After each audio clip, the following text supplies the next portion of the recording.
നമസ്കാരം. നമുക്കൊരു ദുരന്തമുണ്ടാകുമ്പോഴാണ് നമുക്ക് വേണ്ടി ആരൊക്കെ നിലകൊള്ളും എന്ന് മനസ്സിലാക്കാൻ കഴിയുക. വയനാട് ഉരുൾപൊട്ടൽ ദുരന്തത്തിന് ശേഷം കേരളത്തിൽ ഉണ്ടായിരിക്കുന്ന പ്രത്യേക സാഹചര്യം പരിശോധിച്ച് കഴിഞ്ഞാൽ നമുക്കത് മനസ്സിലാകും. നമ്മുടെ നാട് ഒരു ദുരന്തത്തിൽ അകപ്പെട്ടപ്പോൾ പലതരത്തിലാണ് ആളുകൾ സഹായിക്കാൻ എത്തുക. രണ്ടും കൽപ്പിച്ച് ഒരു ഉപാധിയുമില്ലാതെ സഹായിക്കാൻ രംഗത്ത് വരുന്നവരുണ്ട്. അതിനു പകരം തൻ്റെ താല്പര്യം, ചിലർ രാഷ്ട്രീയ താല്പര്യമോ അല്ലെങ്കിൽ മറ്റെന്തെങ്കിലും താല്പര്യങ്ങളോ ചെലവഴിക്കാനുള്ള ഒരു മാർഗമായി കണ്ടെത്തി ഒരു സൈഡിലൂടെ സഹായം കൊടുക്കാൻ ആഗ്രഹിക്കുന്ന ആളുകളുണ്ട്. അതിലൊക്കെ ഉപരി മറ്റു ചിലർ ഈ അവസരത്തിൽ താൻ സഹായിക്കുന്ന ആളാണ് എന്ന് വെച്ചുകൊണ്ട് താൻ ഒരാളെ നോട്ടമിട്ടിട്ടുണ്ടെങ്കിൽ അയാൾക്കെതിരായ വെറുപ്പ് പ്രസരിപ്പിക്കാൻ വേണ്ടി പ്രചരണം ആക്കി ഇതിനെ മാറ്റുന്ന ആളുകളുണ്ട്. ഇതിൽ മനുഷ്യന് ഏറ്റവും ഉചിതമായ, സ്വീകാര്യമായ, ഉപകാരപ്രദമായ നിലപാട് കൈക്കൊള്ളുന്നവർ ഉപാധികളില്ലാതെ സഹായത്തിനെത്തുന്ന ആളുകളാണ്. അത് പല രീതിയിലുണ്ടാകാം. ഉള്ള പണം നൽകി സഹായിക്കുന്ന ആളുകളുണ്ടാവും.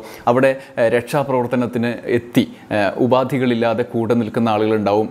ചിലർക്ക് പ്രചോദനമായി നിൽക്കാൻ വരുന്ന ആളുകളുണ്ടാവും. ആവും പോലെ കൂടെ നിൽക്കാൻ ശ്രമിക്കുന്ന നിഷ്കളങ്കരായ നേതൃ നിലവാരത്തിലുള്ള ആളുകൾ നമ്മുടെ നാട്ടിൽ ഒരുപാടുണ്ട്. ഏറ്റവും ഒടുവിൽ മോഹൻലാൽ നേരിട്ട് രക്ഷാപ്രവർത്തകർക്ക് പ്രചോദനമാകും വിധത്തിൽ അവിടെ എത്തി ഇടപെട്ടു. അദ്ദേഹത്തിൻ്റെ തായ തരത്തിലുള്ള സഹായങ്ങൾ വാഗ്ദാനം ചെയ്തു. ഈ സാഹചര്യം നിലനിൽക്കുമ്പോഴാണ് നമ്മൾ ഈ വീഡിയോ ചെയ്യുന്നത്. ഈ വീഡിയോ പറയുന്ന പ്രധാനപ്പെട്ട കാര്യം എങ്ങനെ നമ്മളൊരു സമൂഹത്തിന് മാതൃകയാകണം എന്നുള്ളതിനുള്ള പാഠമായി നമ്മുടെ മുമ്പിലേക്ക് എങ്ങനെ മാതൃകയാകരുത് എന്നുള്ള ചില ആളുകളുടെ വരവ് കൂടി ഉണ്ടാകുന്നു എന്നുള്ളതാണ്. ബിഗ് ബോസിലൂടെ പ്രശസ്തനായ അഖിൽ മാരാർ എന്ന് പറയുന്ന സോഷ്യൽ മീഡിയ താരം നമ്മുടെ മുമ്പിലുണ്ട്. അദ്ദേഹം നടത്തിയ ഇടപെടൽ ശ്രദ്ധേയമാണ്. അത് പ്രത്യേകമായി നമ്മൾ എടുത്ത് പറയണം. എങ്ങനെ ഒരാൾ ഒരു ദുരന്ത സാഹചര്യത്തിൽ ഇടപെട്ടുകൂടാ എന്നുള്ളതിനുള്ള പാഠമായിട്ടാണ് അദ്ദേഹം വരുന്നത്. അതേ സമയത്ത് തന്നെ മോഹൻലാലിൻ്റെ ഈ വരവ് നമ്മൾ പ്രത്യേകമായി എടുത്തു പറയുകയും വേണം. എന്തുകൊണ്ടാണ് അഖിൽ മാരാരുടെ ഇടപെടൽ നമ്മൾ അറിയണം എന്ന് ആഗ്രഹിക്കുന്നത് എന്ന് വെച്ചാൽ, ഒരുപാട് ആളുകളിലേക്ക് ഇറങ്ങിച്ചെല്ലാനുള്ള സ്വാധീന ശക്തി സാമൂഹ്യ മാധ്യമങ്ങളിലുള്ള ഒരാളാണ് അദ്ദേഹം. ഒരു സിനിമ, ഒരു താത്വിക അവലോകനം എന്ന് പറയുന്ന ഒരു സിനിമ പണ്ട് അദ്ദേഹം സംവിധാനം ചെയ്തിട്ടുണ്ട്. അതിനൊക്കെ ശേഷമാണ് അദ്ദേഹം ബിഗ് ബോസ് എന്ന് പറയുന്ന റിയാലിറ്റി ഷോയിലൂടെയാണ് വലിയ ആളുകളുടെ ഇടയിലേക്ക്, വലിയൊരു സമൂഹത്തിനിടയിലേക്ക് സ്വാധീന ശക്തിയായി വളർന്നു വന്നത്. അതിൽ താരമായി, അതിൽ ജേതാവായി പുറത്തു വന്ന ഒരാളാണ്. ഒരുപക്ഷെ നമ്മൾ ഇന്ന് ആലോചിക്കുമ്പോൾ, അദ്ദേഹത്തിൻ്റെ പ്രതികരണങ്ങൾ കൂടി ചേർത്ത് വയ്ക്കുമ്പോൾ ഞാൻ ആലോചിക്കുകയായിരുന്നു, മുണ്ടക്കൈയിലെ എത്ര മനുഷ്യർ അദ്ദേഹത്തിന് വോട്ട് ചെയ്തിട്ടുണ്ടാകും എന്ന്. അദ്ദേഹത്തിൻ്റെ പ്രതികരണം ചേർത്ത് വായിക്കാൻ ഉള്ളൊരു ഉള്ളടക്കമായി ഞാൻ നിങ്ങളുടെ മുമ്പിൽ 2 പ്രതികരണങ്ങൾ പ്രത്യേകമായി അവതരിപ്പിക്കുകയാണ്. മുഖ്യമന്ത്രിയുടെ ദുരിതാശ്വാസ നിധിക്കെതിരായ പ്രചാരണമാണ് അദ്ദേഹം പ്രധാനമായി ഏറ്റെടുത്തിരിക്കുന്നത്. പിണറായി വിജയനെതിരായ കലിപ്പ് പ്രകടിപ്പിക്കാനുള്ള ഒരു അവസരമായിട്ടാണ് അദ്ദേഹത്തിൻ്റെ ഫേസ്ബുക്ക് പോസ്റ്റുകളിൽ ഈ സാഹചര്യത്തെ ഉപയോഗിക്കുന്നതായി കാണുന്നത്.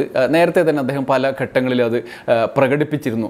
അഖിൽ മാരാർ പിണറായി വിജയനെതിരായിട്ട് അദ്ദേഹത്തെ കണ്ടുകൂടാത്ത അല്ലെങ്കിൽ കൊള്ളാത്തൊരു മനുഷ്യനായി നിരന്തരം പ്രചരണങ്ങളിൽ ഉപയോഗിക്കുന്നതായി കണ്ടിട്ടുണ്ട്. രാഷ്ട്രീയമായ വിയോജിപ്പുകൾക്കപ്പുറത്താണ് അദ്ദേഹത്തിൻ്റെ പ്രചരണ മാർഗം എന്നുള്ളത് ശ്രദ്ധേയമാണ്. പ്രത്യേകമായി എടുത്തു പറയേണ്ടതാണെന്ന അർത്ഥത്തിലാണ് ഞാൻ പറയുന്നത്. അഖിൽ മാരാർ ഈ സമയത്ത് 2 ദിവസം മുമ്പ് തന്നെ CMDRFിനെതിരായിട്ടുള്ള പോസ്റ്റുകൾ ഇട്ടിരുന്നു. അപ്പോൾ അദ്ദേഹം പറയും, ഞാൻ വീട് 3 എണ്ണം വെച്ചു കൊടുക്കാം എന്ന് പറഞ്ഞില്ലേ എന്ന് പറയും. വിചിത്രമായ ഡിമാൻഡാണ് അദ്ദേഹം വീട് വെച്ചു കൊടുക്കാൻ വേണ്ടി മുന്നോട്ട് വെച്ചിട്ടുള്ളത്. ഇതിൻ്റെ ഒക്കെ ഒടുവിൽ അദ്ദേഹം ചില ആളുകൾക്ക് ഞാൻ ഭയങ്കര സഹായിയാണ് എന്ന് കാണിക്കുന്നതിന് വേണ്ടി 5,000-10,000 രൂപ സഹായം നൽകിയ 1-2 സ്ക്രീൻഷോട്ടുകൾ കൂടി അദ്ദേഹത്തിൻ്റെ ഫേസ്ബുക്ക് പോസ്റ്റിൽ ലിങ്ക് ചെയ്തിട്ടുണ്ട് എന്നുള്ളതാണ് രസകരം. ഞാൻ അദ്ദേഹത്തിൻ്റെ 2 പോസ്റ്റുകൾ നിങ്ങളുടെ മുമ്പിൽ വായിക്കാം. വേറെ ഒന്നുമില്ല, കാരണം നമുക്ക് മറ്റൊന്നും പറയേണ്ട കാര്യമില്ല. പോസ്റ്റിൽ നിന്ന് മനസ്സിലാകുന്ന ആളുകൾക്ക് മനസ്സിലാക്കാൻ കഴിയും എന്നുള്ളതാണ്. ഒന്നാമത്തെ പോസ്റ്റ് ഇങ്ങനെയാണ്: ജൂലൈ 23-ന് കേന്ദ്രം പറഞ്ഞു, കേരള സേ ലാൻഡ്സ്ലൈഡ് ഹോനെ കി സംഭാവന ഹേ. മുഖ്യമന്ത്രി മനസ്സിലാക്കിയത് ലാൻഡ്സ്ലൈഡ് ഉണ്ടായാൽ സംഭാവന പിരിക്കാം എന്നാണ്.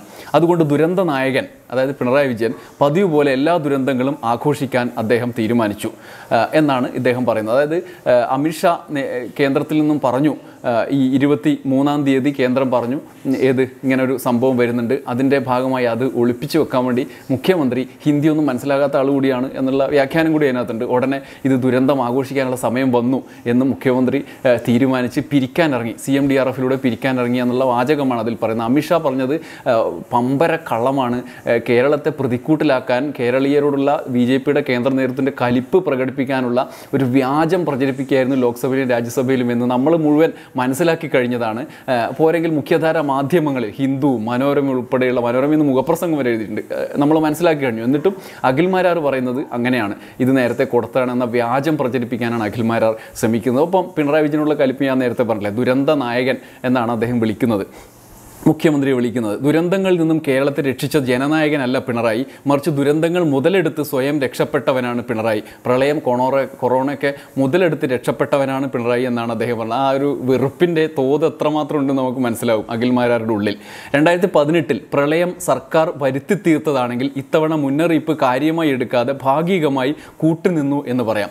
ആ വാദം വ്യാജമാണ് എന്ന് തിരിച്ചറിഞ്ഞു കഴിഞ്ഞു. ഇന്നിപ്പോൾ വി ഡി സതീശൻ പോലും പറഞ്ഞു അത് ശരിയല്ല എന്ന് പ്രതികരിക്കുന്ന സാഹചര്യം പോലും ഉണ്ടായിട്ടുണ്ട്. BJPയുടെ ഒരു ഓതൻറ്റിസിറ്റി ഇല്ലാത്ത ആ ഒരു വ്യാജ പ്രചരണം ഏറ്റുപിടിച്ചിരിക്കുകയാണ് അഖിൽമാരാർ. അദ്ദേഹത്തിൻ്റെ ലക്ഷ്യം എന്താണെന്ന് ഞാൻ തുടക്കത്തിൽ നിങ്ങൾക്ക് മനസ്സിലായിട്ടുണ്ടാവുമല്ലോ. മുഖ്യമന്ത്രിയുടെ ദുരിതാശ്വാസ നിധിയിലേക്ക് സംഭാവന നൽകണോ വേണ്ടയോ എന്നതാണ്. 100% നിധിയിലേക്ക് ചെല്ലുന്ന പണത്തിന് സുതാര്യതയുണ്ട്. എന്നാൽ അത് ചെലവഴിക്കുന്ന കാര്യങ്ങളിൽ മുഖ്യമന്ത്രിയുടെ വിവേചനാധികാരമുണ്ട് എന്നതും, കാലങ്ങളായി തൻ്റെ പാർട്ടിക്കാരെ മാത്രം മനുഷ്യനായി കാണുന്ന പിണറായി അവരുടെ ദൈവമായും ക്യാപ്റ്റനായും മാത്രം മാറും. സഹായം വീണ്ടും അധികാരത്തിലെത്താനുള്ള മാർഗമായി മുൻകാലങ്ങളിലെ പോലെ ഇവർ എടുക്കും. ദുരന്ത വാർത്ത ഇങ്ങനെ പലയിടത്തും നിറഞ്ഞു നിൽക്കുമ്പോൾ സഹായം ചെയ്യാൻ ഓടുന്നവരുടെ വലിയ ബഹളം കാണാം. അതുകൊണ്ട് തന്നെ നിലവിലെ സഹായം പലപ്പോഴും അതിര് കടന്നു പോകും. അതായത് നിങ്ങൾ കൊടുക്കുന്നത് അതിര് കടന്നിട്ടാവും. ഇതൊന്നും അത്ര ഒന്നിച്ചൊന്നും കൊടുക്കേണ്ട കാര്യമില്ല എന്നാണ്. വയറ് നിറഞ്ഞവന് അധികം വരുന്ന ഭക്ഷണം വേസ്റ്റ് ആകുന്നത് പോലെ പല സഹായങ്ങളും ഫലപ്രദമല്ല. എന്നാൽ ഒരു മാസം കഴിഞ്ഞാൽ ആരും ഇവരെ തിരിഞ്ഞു നോക്കില്ല. ജീവിതത്തിലേക്ക് പഴയതുപോലെ തിരിച്ചു വരിക പലർക്കും പ്രയാസമാണ്. എന്നിരുന്നാലും വീട് നഷ്ടപ്പെട്ടവർക്ക് നാളെ പുനരധിവാസം ഉണ്ടാകണം. അവർക്ക് വേണ്ടി 3 വീടുകൾ വെച്ച് നൽകാൻ ഞാനും സുഹൃത്തുക്കളും തീരുമാനിച്ചു. അപ്പോൾ നമ്മൾ വിചാരിക്കും, ഇയാൾ ഭയങ്കര സംഭവമാണ്, അദ്ദേഹത്തിൻ്റെ തീരുമാനം ഭയങ്കരമാണല്ലോ. എന്താണ് തീരുമാനത്തിൻ്റെ കാരണം? അതിന് ചില നിബന്ധനകളുണ്ട് എന്നാണ് പിന്നീട് വായിക്കുമ്പോൾ നമുക്ക് മനസ്സിലാവുക.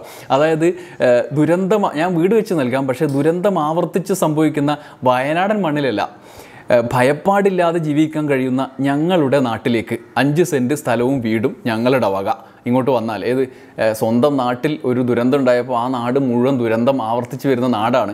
ആ നാട്ടിലൊന്നും ഞാൻ വീട് വെച്ച് തരില്ല. എൻ്റെ വീട്ടിൻ്റെ അടുത്ത് വന്നാൽ ഞാൻ 5 സെൻറ്റ് സ്ഥലവും വീടും ഞങ്ങളുടെ വക വെച്ച് തരും എന്നാണ് പറയുന്നത്. ഈ സ്ഥലത്ത് മുണ്ടക്കൈ നഗരത്തിൽ നിന്ന് ഞാൻ തുടക്കത്തിൽ പറഞ്ഞ പോലെ എത്ര പേർ ഈ മനുഷ്യന്, ഈ അഖിൽമാരാർ മനുഷ്യൻ എന്നാണ് മൂപ്പര് പറയുന്നത്, അയാൾക്ക് വീട് ഈ ബിഗ് ബോസിൻ്റെ സമയത്ത് വോട്ട് ചെയ്തിട്ടുണ്ടാവും.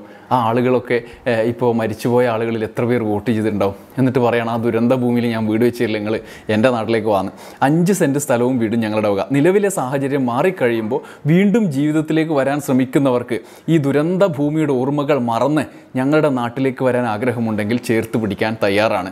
നമ്മൾ ഓരോ നാടിനെയും ദുരന്ത ഭൂമിയായി പ്രഖ്യാപിക്കുന്നത് എങ്ങനെയാണ്? ഒരു ദുരന്തമില്ലാത്ത ഉണ്ടാകാത്ത നാടുണ്ടാവുമോ? എന്തെങ്കിലും ദുരന്തം ഏതെങ്കിലും നാട്ടിൽ എപ്പോഴെങ്കിലുമൊക്കെ ഉണ്ടായിട്ടുള്ളത്. അതുകൊണ്ട് ദുരന്ത ഭൂമിയായി വീണ്ടും ആവർത്തിച്ച് വയനാടിനെ അപമാനിക്കുന്ന തരത്തിലുള്ള, ഞാൻ വീട് വെച്ചുതരാം പക്ഷേ ഇമ്മാതിരി നിബന്ധനയുണ്ട് എന്നാണ് മൂപ്പര് പറയുന്നത്. മനസ്സിലായില്ലേ? മോഹൻലാലാണ് മാതൃക, അഖിൽമാരാറല്ല എന്ന് ഞാൻ എൻ്റെ നിലപാട് വീണ്ടും ആവർത്തിക്കുകയാണ്. നിങ്ങൾക്ക് ഇഷ്ടം പോലെ നിങ്ങൾ അഖിൽമാരാറിനെ ആക്കാതിരിക്കുകയോ ചെയ്തു. ഇനി രണ്ടാമതൊരു കറക്ഷൻ കൂടിയുണ്ട്. ഈ പറഞ്ഞതിൽ മിസ്റ്റേക്ക് മനസ്സിലായിട്ടാണോ എന്നറിയില്ല. രണ്ടാമത്തെ കറക്ഷൻ ഇങ്ങനെയാണ്: മുഖ്യമന്ത്രിയുടെ നിധിയിലേക്ക്, ദുരിതാശ്വാസ നിധിയിലേക്ക് പണം നൽകാൻ എനിക്ക് താല്പര്യമില്ല. ഈ മുഖ്യമന്ത്രിയുടെ ദുരിതാശ്വാസ നിധി പറഞ്ഞാൽ പിണറായി വിജയൻ ദുരിതാശ്വാസ നിധിയല്ല. അതിൽ മുഖ്യമന്ത്രിക്ക് ഔദ്യോഗികമായി നേരിട്ട് കൈചെലുത്താൻ പറ്റുന്ന ഒരു സാഹചര്യവുമില്ല. എല്ലാ മാസവും എത്ര കിട്ടിയെന്നും എത്ര കൊടുത്തു എന്നും തൊട്ടിന്നിപ്പം 3-ാം തീയതി ആണല്ലോ, കഴിഞ്ഞ മാസം അവസാനത്തെ ദിവസം വരെ എത്ര കൊടുത്തു എന്ന് പോലും പ്രസിദ്ധീകരിച്ചിട്ടുണ്ട് പത്രങ്ങളിൽ വരെ. വെബ്സൈറ്റിൽ കയറിയാൽ നമുക്ക് എപ്പോഴും ഇന്നെന്ത് ചെയ്തു എന്ന് അതിനകത്ത് ആ ദിവസം അവസാനിക്കുമ്പോൾ റിസൾട്ട് വരും. അത്ര സുതാര്യമായ സംവിധാനമാണ് അത്. ഇനി പിണറായി വിജയനായാലും ഉമ്മൻചാണ്ടി ആയാലും ഭാവിയിൽ ഇനി വി ഡി സതീശനായാലും ഇതൊക്കെ തന്നെയാണ് ഈ ദുരിതാശ്വാസ നിധി. പക്ഷേ അതിനെ ഭയങ്കര പ്രാക്ടിക്കലായി പ്രളയത്തിൻ്റെയും കൊറോണയുടെയും കാലത്ത് ഉപയോഗിച്ചു എന്നുള്ളതാണ് വലിയൊരു സംഭാവന ഈ പിണറായി വിജയൻ സർക്കാർ വന്നപ്പോൾ ചെയ്തത്. മാത്രമല്ല, നമ്മൾ പഴയ കാലത്ത് ഇതുപോലെ ഏതെങ്കിലും ജനസമ്പർക്ക പരിപാടിയിലൊക്കെ പോയി അത്തരം പരിപാടികളിൽ പോയി ക്യൂ നിൽക്കുന്നത് പോലെ അപേക്ഷയുമായി ക്യൂ നിന്ന് മുഖ്യമന്ത്രിയുടെ ദുരിതാശ്വാസ നിധിയിലെ പണം കിട്ടുന്നതിന് കാത്തിരിക്കേണ്ടതില്ല. ഇപ്പോൾ ഓൺലൈൻ വഴി നമുക്ക് അപേക്ഷിച്ച് വീട്ടിലിരുന്നാൽ മതി.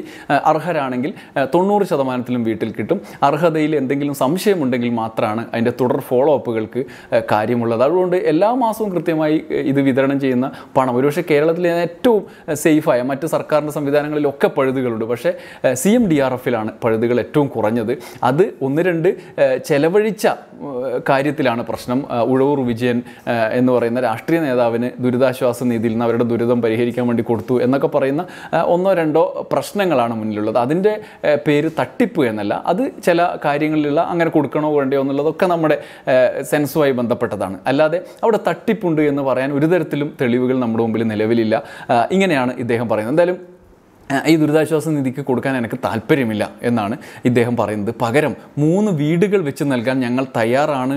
അത് എൻ്റെ നാട്ടിൽ എന്ന് പറഞ്ഞത് വസ്തു വിട്ട് നൽകാൻ എൻ്റെ ഒരു സുഹൃത്ത് തയ്യാറായതുകൊണ്ടാണ് എന്നാണ് ഇപ്പം വിശദീകരിക്കുന്നത്. അതായത് ഞാനല്ല, വേറൊരു സുഹൃത്താണ് വസ്തു വിട്ട് നൽകുന്നത്, അതുകൊണ്ടാണ് ആടെ വെച്ച് തരാം എന്ന് പറഞ്ഞത്. കഴിഞ്ഞ പോസ്റ്റിൽ ഞാൻ എൻ്റെ സുഹൃത്തുക്കളും കൊടുക്കാമെന്നാണല്ലോ പറഞ്ഞത്. ഇത് വേറൊരാൾ വസ്തു വിട്ട് നൽകാമെന്ന് പറഞ്ഞുകൊണ്ടാണ് നാട്ടിൽ കൊടുക്കാമെന്ന് പറഞ്ഞത്. വീട് നിർമ്മാണത്തിന് ആവശ്യം വരുന്ന സാമഗ്രികൾ പലരും സഹായിക്കാമെന്ന് ഉറപ്പ് നൽകിയതും അതോടൊപ്പം വീടുകൾ നിർമ്മിക്കാൻ എൻ്റെ സുഹൃത്തിൻ്റെ കൺസ്ട്രക്ഷൻ കമ്പനി തയ്യാറായതും ആണ്. ഇതോടൊപ്പം പ്രകൃതിക്ഷോഭങ്ങൾ താരതമ്യേന കുറവായതുകൊണ്ടാണ് എൻ്റെ നാട്ടിൽ.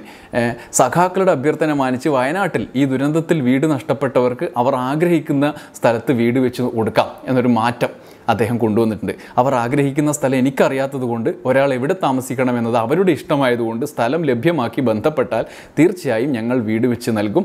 എനിക്ക് ചെയ്യാൻ കഴിയുന്ന കാര്യം പങ്കുവെച്ചു. ഇനി അർഹതപ്പെട്ടവർ വേണമെങ്കിൽ എൻ്റെ അടുത്ത് വന്നാൽ ഞാൻ ചെയ്തു തരാം എന്നുള്ളതാണ് മൂപ്പര് പറഞ്ഞതിൻ്റെ മലയാളം. അതായത് ഒരു ദുരന്ത പ്രദേശത്ത്, ഒരു നാടാകെ ദുരന്തത്തിൽ ഒലിച്ചു പോകുമ്പോൾ ആരെങ്കിലും ഒറ്റക്ക് പോയി ഒരു ഉരുൾപൊട്ടലുണ്ടായ ഏതെങ്കിലും കുന്നിൻ്റെ മുകളിൽ പോയിട്ട് അവിടെ പൊളിഞ്ഞാക്കി ഇവിടെ ഞാൻ വീട് വെച്ച് തരാം എന്ന് പറഞ്ഞാൽ വെച്ച് തീർക്കുക പ്രായോഗികമല്ല.